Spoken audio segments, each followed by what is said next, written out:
लोकसभा में वक्फ संशोधन बिल पर चर्चा के दौरान केंद्रीय मंत्री किरण रिजिजू और गृह मंत्री अमित शाह ने यमुनानगर जिले के जटलाना स्थित गुरुद्वारे का भी जिक्र किया है, जिसमें कहा गया है कि इलाके में आज तक कोई मस्जिद नहीं है। उसके बावजूद भी वक्फ बोर्ड गुरुद्वारे को अपनी संपत्ति बता रहा है। उसी गुरुद्वारे से देखिए जनता टीवी के संवाददाता सर्वजीत बाबा की एक खास रिपोर्ट। देश की संसद में वक्फ बोर्ड के बिल के संशोधन को लेकर केंद्रीय मंत्री किरण रिजिजू द्वारा, जो कि अल्पसंख्यक मामलों के मंत्री भी हैं, उन्होंने एक बड़ा मुद्दा उठाया था जिसमें कहा गया था कि यमुनानगर के जटलाना में एक गुरुद्वारा जहां पर कभी भी मस्जिद नहीं रही, उसको भी जो इनका बोर्ड है उन्होंने अपना दावा जताया है। बता दें कि यह वही गुरुद्वारा है जहां इस समय हम खड़े हैं। और मैं बता दूं कि इस गुरुद्वारे में 1947 से लेकर आज तक प्रकाश जो है लगातार किया जा रहा है, लेकिन 1964 में वक्फ बोर्ड की स्थापना होती है और 1908 बोर्ड कर देता है। मैं बता दूं कि तब से लेकर आज तक इस गुरुद्वारे को किसी भी तरह का रेनोवेशन नहीं किया गया। और मैं यहाँ के जो लोग हैं, जहाँ के जो निवासी हैं, उनसे मैं बात कराना चाहता हूं आपकी कि किस तरह से जो वक्फ बोर्ड है उन्होंने इस गुरुद्वारे दावा जताया है। तो सर, आप बताएंगे कि किस तरह से वक्फ बोर्ड ने इस गुरुद्वारे पे अपना दावा जताया, क्योंकि लंबे समय से आप इसकी लड़ाई लड़ रहे हैं, कोर्ट में केस भी चल रहा है। जब हम लोग पाकिस्तान से आए उस समय हमारे को यह जमीन अलाट हुई थी और उस समय यह जो स्थान है ये एक हमारे हिंदू भाई को मिला, तो उन्होंने यह गुरुद्वारे को दे दी गई है।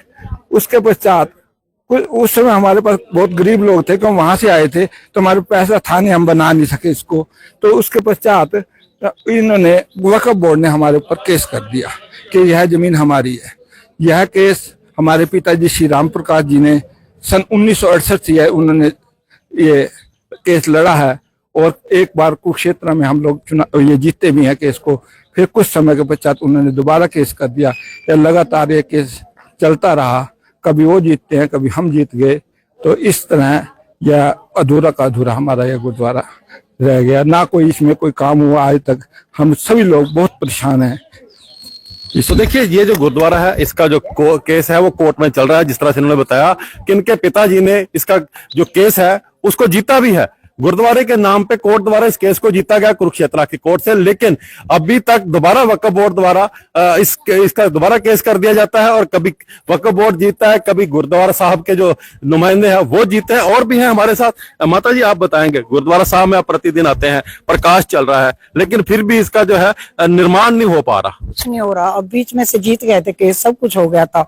5 दिन 10 दिन लंगर दिन रात चलते रहे, तो फिर उन्होंने फिर वो स्टे लगा दी। अब जब मैं एक बात पूछना चाहता हूँ, कल संसद भवन के अंदर इस गुरुद्वारे का मुद्दा बड़ा जोर शोर से उठाया गया है और है ना, बहुत खुशी हुई, इतना सुन के भी खुशी हुई है। तो जो बिल पास हो गया, इसके ऊपर आप क्या कहना चाहेंगे? हमें तो बहुत अच्छा लगा है। हमने कहा परमात्मा ने खुद ही वहां अर्जी भेज दिया है किसी के थ्रू।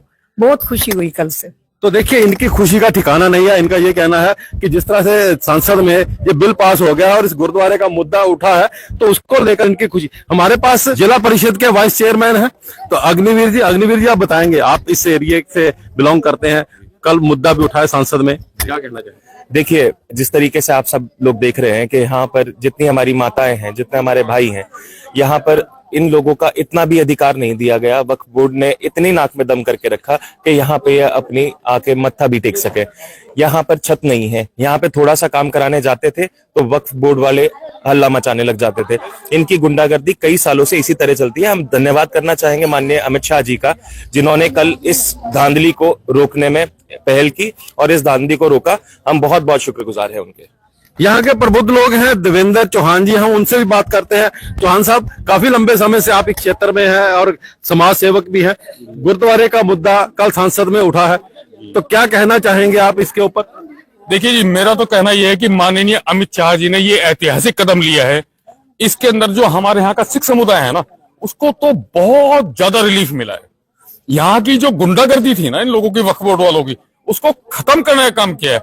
हम तो ये कह रहे हैं कि अभी ये अग्नि है, अग्नि ने भी अभी डिक्लेयर किया है कि 5 लाख रुपए हमें अगर अपने घर से चंदा करना पड़ेगा ना, हम तो कल से काम लगाएंगे यहाँ पे।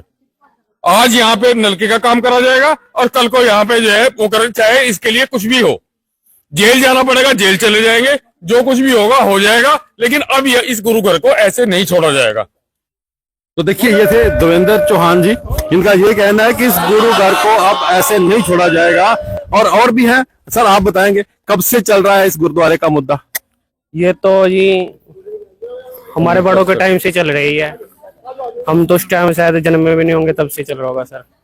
तो देखिए, इनका ये कहना है कि इनके बुजुर्गों के समय से इस गुरुद्वारे का मुद्दा चल रहा है। 1968 से जो वक्फ बोर्ड है उसने केस किया, लेकिन 1947 से लेकर आज तक इस गुरुद्वारे में जो है प्रकाश का जो उत्सव है वो लगातार प्रकाश किया जा रहा है। और सिख समुदाय के लोग अक्सर यहाँ आकर अपना माथा टेकते हैं, गुरु घर को मानते हैं। और भी एक दिखाना चाहूंगा कि वक्फ बोर्ड के केस के बाद से लेकर आज तक इस गुरुद्वारे में एक ईंट भी नहीं लगी। लोग तो चाहते हैं कि इस गुरुद्वारे का जीर्णोद्वार हो, लेकिन कारण क्या है कि वक्फ बोर्ड के जो नुमाइंदे हैं वो कहीं ना कहीं आकर अपनी टांग यहां फंसा देते हैं, इनको कुछ भी करने नहीं देते। आप देख सकते हैं गुरुद्वारे की स्थिति कैसी है। छतें जो है बिल्कुल खत्म हो चुकी हैं, पूरा का पूरा यहाँ का जो एरिया है वो पूरा टूट चुका है, मकान नहीं है। लेकिन गुरुद्वारा साहब की जो प्रकाश है वो कहीं ना कहीं एक छोटे से कमरे में किया जा रहा है। अब लोगों ने काफी राहत ली है, क्योंकि जिस तरह से जो बिल पास हुआ है उसको लेकर जो है यहाँ के सिख समुदाय के लोग हैं, हिंदू लोग हैं, वो काफी खुश नजर आ रहे हैं। उन्होंने भी जो देश के गृह मंत्री अमित शाह है उनका धन्यवाद किया है, किरण रिजिजू का भी धन्यवाद किया है, जो उन्होंने इस गुरुद्वारे का मुद्दा संसद में उठाया है। यमुनानगर के जटलाना से जनता टीवी के लिए सर्वजीत बावा।